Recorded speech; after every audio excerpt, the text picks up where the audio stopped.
Mapanganib ang taong yun. Hindi na dapat tanggapin sa ating bayan.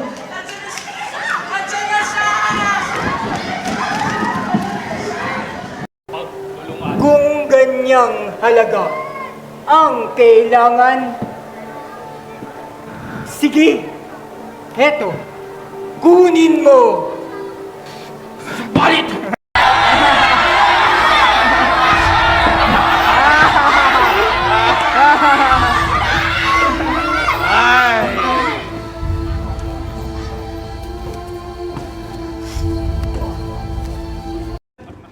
Ano lang ang aking guro!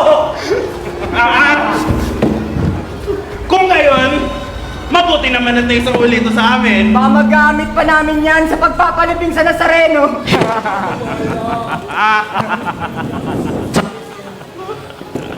Ayun!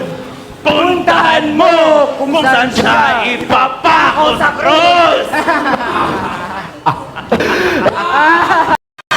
Himik! Kung gayon, ano naman ang nais niyong gawin ko sa taong ito? Nararapat sa taong yan ay kamatayan. Ipako siya sa krus!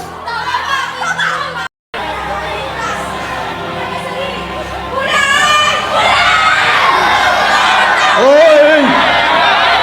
Hoy! Hindi ba't sinabi mo na ikaw ang anak ng Diyos? Bakit hindi mo iligtas ang iyong sarili? At pati na rin kami.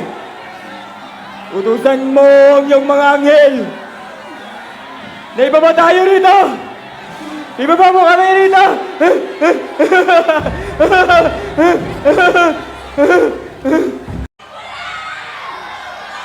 Hoy! Hoy! Hindi ba't sinabi mo na ikaw ang anak ng Diyos? Bakit hindi mo iligtas ang iyong sarili? At pati na rin kami. Utusan mo ang iyong mga anghel na ibaba tayo rito. Ibaba mo kami rito.